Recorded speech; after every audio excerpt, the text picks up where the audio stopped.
Hello and welcome to my channel Edu Colours. आज मैं इस वीडियो में आपको 10th क्लास का जो सिलेबस है उसके बारे में बताऊंगी, क्योंकि बच्चे बहुत जानना चाहते हैं कि सिलेबस में इस बार क्या कट हुआ है, क्या कैसे क्या आना है। बच्चों को बहुत टेंशन हो रही है कि वो कैसे क्या पढ़ें। तो आज जो मेरा वीडियो है मैं इसमें आपको पूरा सिलेबस के बारे में बताऊंगी कि 10th क्लास का क्या सिलेबस है एसएसटी का। आप नोट करते रहिएगा, मैं बताती जाऊंगी साथ साथ, और साथ में इस वीडियो के बाद में एक पीडीएफ में मैं लगा दूंगी, और जब उस पीडीएफ को आप खोलेंगे तो आपको सारी चीज़ें क्लियर हो जाएंगी। तो पहले हम शुरुआत करते हैं हिस्ट्री से। तो हिस्ट्री का पहला जो सेक्शन है, the rise of nationalism in Europe. मैं हिंदी और इंग्लिश दोनों में इस चैप्टर को बताऊंगी। The rise of nationalism in Europe, यानी कि यूरोप में राष्ट्रवाद का उदय, ये चैप्टर है पहला, ये आएगा ही आएगा।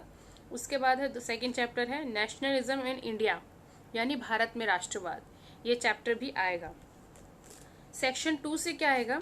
सेक्शन 2 में 2 चैप्टर्स हैं, उसमें से एक चैप्टर आएगा और वो भी सिर्फ पीरियोडिक में आएगा, फाइनल बोर्ड एग्जाम में नहीं आएगा। तो सेक्शन 2 में जो चैप्टर है the making of a global world, यानी कि भूमंडलीकृत विश्व का बनना। और जो अगला चैप्टर है द एज ऑफ इंडस्ट्रियलाइजेशन, यानी कि औद्योगिकरण का युग। तो ये जो दोनों चैप्टर है, ये दोनों चैप्टर पीरियोडिक टेस्ट में आपका इवैल्यूएट होंगे, बोर्ड एग्जाम में इवैल्यूएट नहीं होंगे। उसके बाद हम आते हैं ज्योग्राफी पे। तो ज्योग्राफी का जो पहला चैप्टर है संसाधन एवं विकास, संसाधन एवं विकास पे रिसोर्सेज एंड डेवलपमेंट, ये जो चैप्टर है ये आएगा। उसके बाद है जल संसाधन, यानी वाटर रिसोर्सेज, ये आएगा। लेकिन वाटर रिसोर्सेज का जो सिर्फ मैप आइटम है, यानी कि जो इसमें आपके मानचित्र दिए हुए हैं, बस वो मानचित्र ही आएंगे बोर्ड एग्जाम में इवैल्यूएट के लिए, पीरियोडिक में भी नहीं आएंगे। इसका कोई कंटेंट नहीं आएगा, कोई क्वेश्चन नहीं आएगा, सिर्फ मैप आइटम आएगा। उसके बाद अगला चैप्टर है कृषि यानी एग्रीकल्चर, ये आएगा। उसके बाद अगला चैप्टर है मिनरल्स एंड एनर्जी रिसोर्सेज, यानी खनिज तथा ऊर्जा संसाधन। इस चैप्टर का, यानी खनिज तथा ऊर्जा संसाधन, इस चैप्टर का सिर्फ मैप आइटम आएगा, इवैल्यूएट होगा बोर्ड एग्जाम में। पीरियोडिक में इसमें कुछ भी कंटेंट, कोई क्वेश्चन कुछ नहीं आएगा। अगला चैप्टर है मैन्युफैक्चरिंग इंडस्ट्रीज, यानी कि विनिर्माण उद्योग। विनिर्माण उद्योग, इसमें से क्वेश्चन भी आएंगे, पूरा आएगा। अगला जो लास्ट है chapter lifelines of national economy, यानी राष्ट्रीय अर्थव्यवस्था की जीवन रेखाएं, ये जो चैप्टर है ये आएगा। तो जितने मैंने ज्योग्राफी के बारे में आपको बताया, इसमें से जल संसाधन और खनिज तथा ऊर्जा संसाधन, ये 2 चैप्टर्स के सिर्फ मैप आइटम्स आएंगे, बाकी इसका कंटेंट नहीं आएगा। उसके बाद हम आते हैं पॉलिटी पे। पॉलिटी में 4 चैप्टर आएंगे। पहला है पावर शेयरिंग, यानी कि सत्ता की साझेदारी। दूसरा है फेडरलिज्म, यानी संघवाद। उसके बाद अगला है पॉलिटिकल पार्टीज, यानी कि राजनीतिक दल। अगला है आउटकम्स ऑफ डेमोक्रेसी, यानी कि लोकतंत्र के परिणाम। ये 4 चैप्टर ही आएंगे सीधे सीधे, इसमें से कुछ और कुछ ऐसा नहीं है कि पीरियोडिक में आएगा, यानी ये बोर्ड में भी आएंगे, पीरियोडिक में भी आ सकते हैं। अब है इकोनॉमिक्स। इकोनॉमिक्स में पहला चैप्टर जो है डेवलपमेंट यानी विकास, वो आएगा। दूसरा चैप्टर है सेक्टर्स ऑफ इंडियन इकोनॉमी, यानी भारतीय अर्थव्यवस्था के क्षेत्रक, ये आएगा। तीसरा चैप्टर है मनी एंड क्रेडिट, यानी मुद्रा एवं साख, ये भी आएगा। चौथा है globalisation and the Indian economy, यानी वैश्वीकरण और भारतीय अर्थव्यवस्था। ये 4 चैप्टर सीधे सीधे आएंगे और ये बोर्ड एग्जाम में भी इवैल्यूएट होंगे और पीरियोडिक में भी, जिस हिसाब से सिलेबस पढ़ाया जाएगा उस हिसाब से पीरियोडिक में भी आएगा। अब मैं आपको बताती हूँ 10th क्लास का प्रोजेक्ट वर्क। प्रोजेक्ट वर्क जो है वो 5 नंबर का होगा आप सबका, और 3 टॉपिक्स दिए, टीचर द्वारा आपको 3 टॉपिक्स दिए जाएंगे, यानी कि जो कंज्यूमर अवेयरनेस, यानी कि जो उपभोक्ता जागरूकता होती है, जो हम उपभोक्ता हैं, हम जो सामान खरीदने जाते हैं उसकी जागरूकता के ऊपर आपको कोई प्रोजेक्ट बनाना पड़ेगा, या किसी सोशल इशू के ऊपर आपको कोई मुद्दे पे, आपको सोशल सामाजिक मुद्दे पे आपको प्रोजेक्ट बनाना पड़ेगा, या फिर सस्टेनेबल डेवलपमेंट, यानी सतत पोषणीय विकास के ऊपर।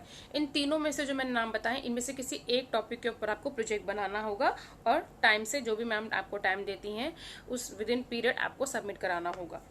उसके बाद ये जो 5 नंबर का प्रोजेक्ट है आपका, जो मैंने बताया अभी आपको, ये 5 नंबर का प्रोजेक्ट, इसके जो 5 नंबर है वो कैसे क्लासिफाइड किए गए हैं, यानी कि जो 2 नंबर है, 5 में से 2 नंबर आपके कंटेंट जो आप लिख रहे हैं उसके ऊपर बेस्ड होगा, जो एनालिसिस आपको कर रहे हैं उसके ऊपर, और 2 नंबर होंगे आपकी प्रेजेंटेशन कैसी है, आपकी क्रिएटिविटी, आपने उस प्रोजेक्ट में क्या क्या दिखाई है उसके ऊपर आपको 2 नंबर, टोटल 4 नंबर हो गए।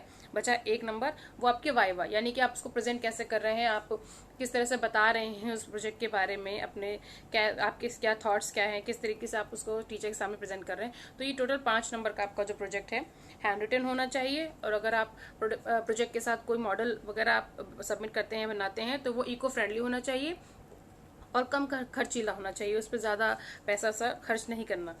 अच्छा, अगला है internal assessment. Internal assessment 20 number का होता है, जो टीचर के हाथ में होता है। तो इसमें जो आपका पीरियोडिक टेस्ट होंगे वो सारा एक समराइज करके दिया जाएगा। 5 नंबर का वो हो जाएगा। 5 नंबर का आपका होगा क्विज, डिबेट या रोल प्ले या ग्रुप डिस्कशन या सेल्फ असेसमेंट, ये सारी चीजें होंगी 5 नंबर की। ठीक है, तो ये पीरियोडिक असेसमेंट आपकी हो गई 10 नंबर की। उसके बाद 5 नंबर का आपका पोर्टफोलियो होगा।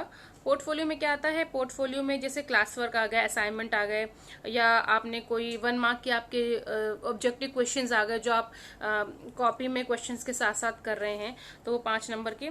तो टोटल 15 नंबर हो गए आपके, बचे 5 नंबर।